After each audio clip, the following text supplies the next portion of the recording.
KevG weather overview. It's a wacky weather day across the tri-state area. We are stuck in the low 70s here with our current afternoon temperatures at this hour.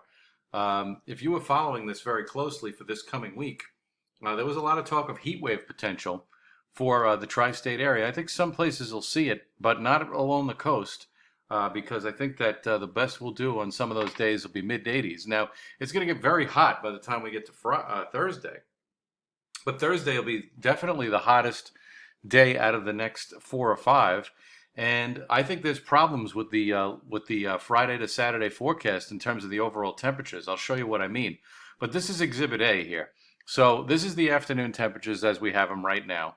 A lot of forecasts were for low and middle 80s today, and we're not going to get even close. Now you notice up in the Hudson Valley, it's a little bit warmer inland. It's warmer, but toward the coast, this is an absolute bust of biblical proportions in my estimation. Now, the 6 to 10 day Climate Prediction Center temperature outlook is very warm from August 6th through the 10th, so warm days are here to stay, but we are going to have issues with day-to-day forecasting. We're trying to figure out what the temperatures are going to be.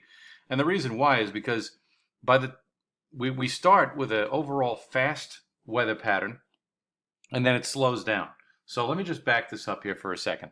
This is what we have right now. We have an old frontal boundary along the coast. That's what's playing havoc with our temperatures. And by the end of the week, we're going to have the same story, except there's going to be more potential for rain.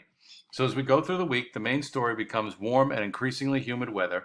And then we're going to crescendo on Thursday with temperatures at or near 100, especially in urban New York City and in northeast New Jersey. Mid 90s elsewhere. So very hot day on Thursday. And then we watch this front.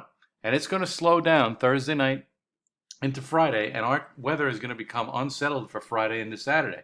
As long as this front sits around, we're going to have showers and thunderstorms during the day, and some of those could produce flash flooding because some areas are going to get showers and storms multiple times throughout the course of Friday and then again Saturday. We lose the front by the time we get into early Sunday, so Sunday is probably the better weather day of the weekend. And then another front moves in for late Monday into Tuesday, and that should be another front where we've got to watch it because that front could just sit and linger over the tri-state area.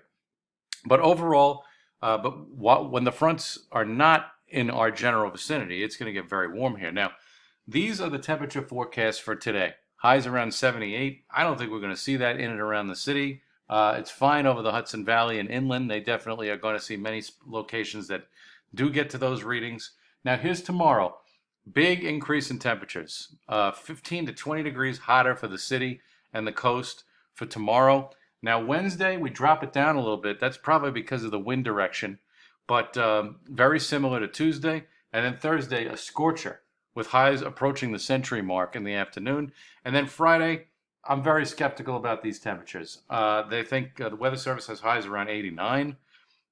That's going to have a lot to do with how this front plays out for the end of the week. And I would look for those temperatures to be maybe some 5 to 10 degrees lower, especially if we have a lot of cloud cover and the aforementioned chance of downpours and thunderstorms. 85 on Saturday. That's, again, optimistic, again, because we've got a situation where we've got a front that's going to sit over the area. You saw what happened today. This is a big departure from the temperatures we were supposed to have today. So look for those themes throughout the week. I think Sunday is the better weather day for the upcoming weekend, and then we'll have to deal with another front around next Tuesday. So August is opening up warm, but there are surprises along the way as we go through the first 7 to 10 days.